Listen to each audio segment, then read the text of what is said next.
Buenos dias, damas y caballeros.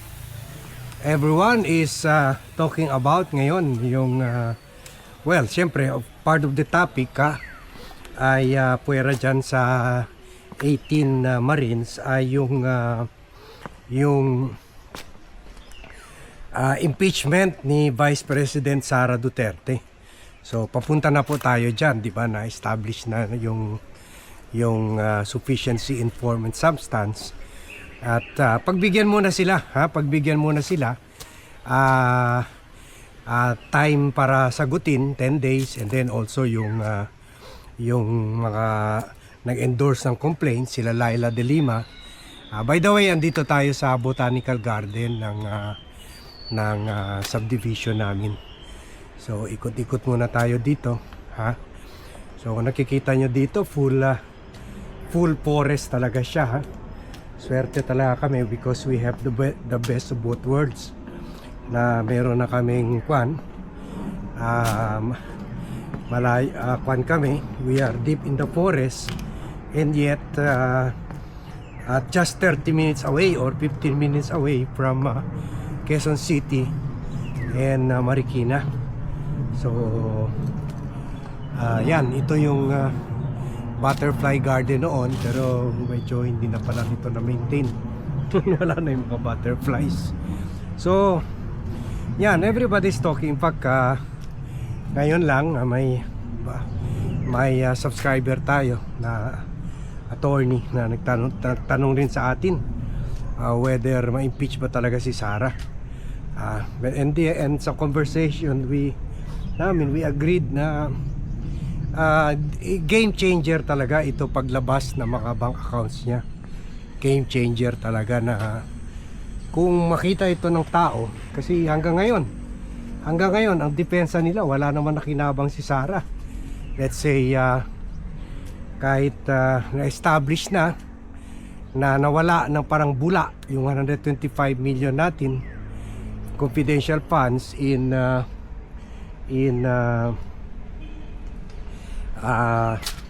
year 2022 at nawala yung 612 million in year 2023. Ito yung figure na inactive na rin.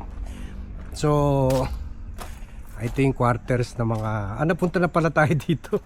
Ito yung quarters na mga figure rin ito dati. Figure rin. Okay, so yun, we agreed that game changer talaga yung paglabas ng mga bank accounts niya, showing a pattern na humikita at nakikinabang talaga siya. Kumbaga kaya nawawala, syempre obvious naman, kaya nawawala yung mga funds na pupunta sa bulsa niya. Kaya itong testimony ni overall Deputy Ombudsman Arthur Carandang, yung Deputy Ombudsman na pilit tinanggal, una sinuspend and then tinanggal nila Duterte during his administration, ay dahil ito yung confirm na talagang meron 2 billion, almost 3 billion joint account si Sara Duterte at si Digong, na yung mga deposits ay galing kina Michael Yang at saka ibang mga Chinese drug lords. So sana mabuo ito, kasi kung mabuo ito, pwede natin masabi game over na talaga kay Sara. At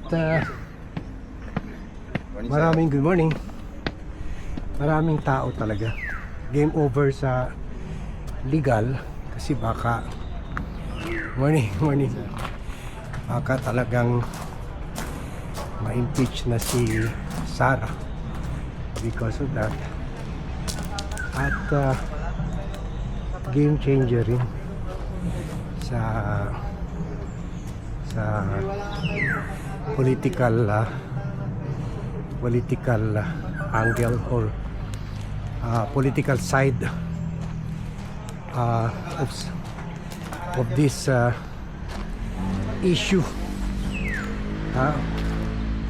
Kasi pwede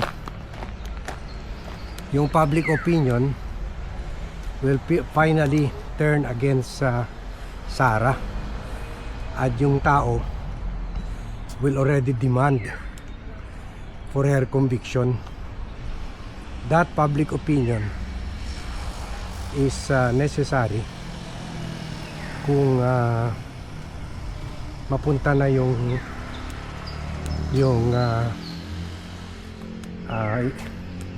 impeachment process sa trial proper sa Senado. Kasi kung ang public opinion hindi gaano malakas, kasi yung ibang mga senador dyan ay na ibang bumoto dyan ay electionist.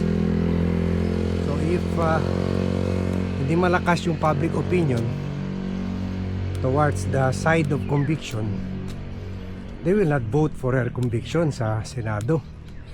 Pero kung malakas, overwhelming ang public opinion for conviction, then kahit yung mga senator na hindi re-electionist, syempre yung iba tatakbo sa 2031, they will fearing their political careers are also on the line, then they are likely to vote for impeachment. Kaya very crucial mailabas at mabuo, matunton at mabulgar yung pattern of pagnanakaw ni Sara doon pa lang as mayor of Davao. Yung pati yung 12,000 na ghost employees, dapat kalkalin yun kasi may COA report daw yun eh.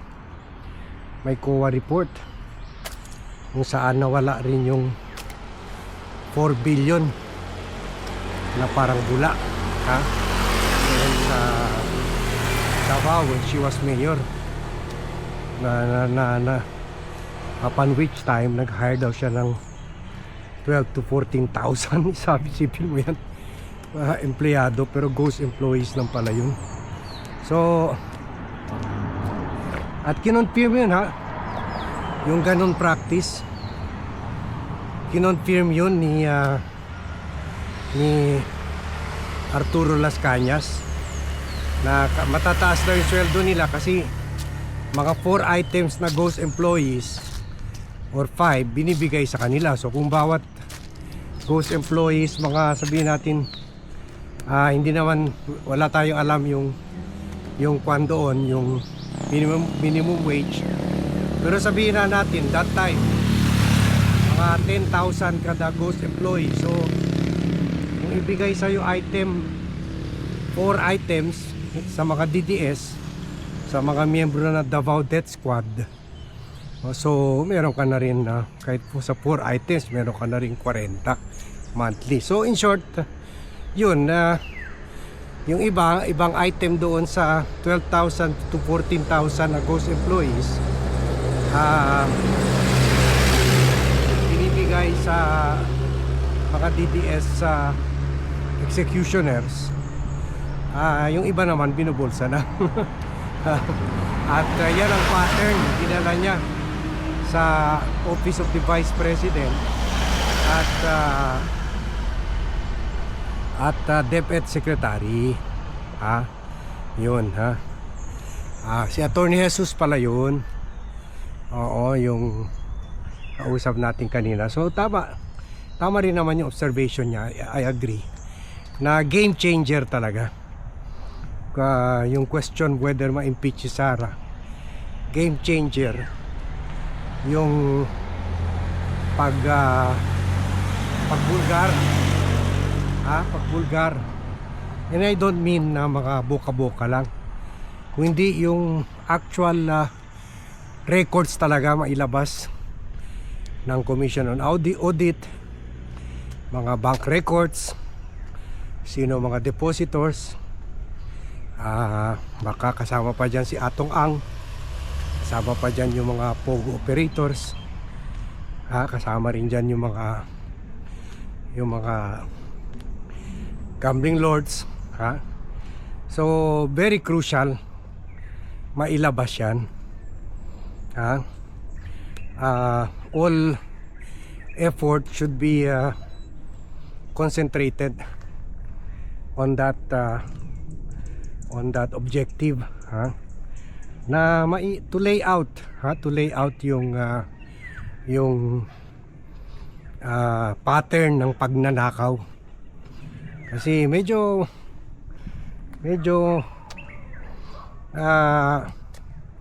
marunong rito si Sara nakikita mo, hindi talaga siya kumpara sa iba dyan na bilyonaryo, trilyonaryo na, high living na yan. Siya, nakikita ko yung parang main luxury lang niya, yung travel niya every pero malaki rin daw yung bahay sa Davao. Yung travel lang niya sa weekly sa The Hague. Pero hindi siya yung parang ibang nepo baby na talagang nagpapakita ng mga mamahalin bag, mamahalin relo, mamahalin mga iilan bahay, several houses, several vacation houses, yearly, or meron nga dyan, kwan lang di ba nakita natin yung mga nepo babies, mahalos monthly or twice a month nagta-travel abroad. So nakikita natin sa mga damit, pananamit, walang atarelo So kagaya ng tatay niya, naipakita talaga niya yung she was able to give us the impression na hindi sila kumita, hindi sila nakinabang sa di umano'y pagnanakaw. Pero that's why that remains to be the big challenge sa kanila, sa big challenge sa mga prosecution investigators na para mabuo nila dapat yung pattern na, although hindi pinapakita ni Sara yung nakaw na yaman nila, pero she was recipient of huge sums of money, billions, hundreds of billions, if not trillion or trillions. So let's hope they will work hard on that. Kasi kung ngayon kasi ang ilusyon na pinapakita nila nawala daw yung pera pero napunta sa tao, wala daw naman daw napunta kay Sara. So that is the challenge of those sila Leila de Lima, of those who endorse and also those who filed the complaint. Yung AMLAC records, kaya the NBI and the DOJ, DTI, Security Access Commission should work very hard on this. Kasi nakikita nyo, obvious naman, marami silang pera, lalo na kung totoo yung sinabi, yung asawa mismo ni Sara nag-finance ng 300 million ops para sa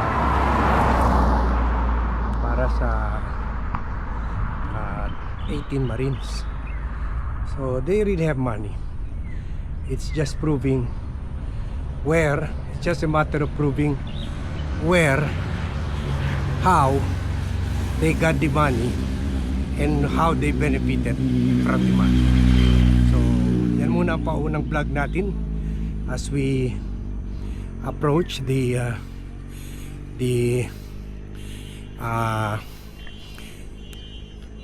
hearing proper ng Department of Justice. Later we'll also talk about yung role talaga yung anong expose ni Arthur Carandang. Okay? So thank you very much everyone for watching. Thank you very much for joining me in this vlog. And see you in my next vlog.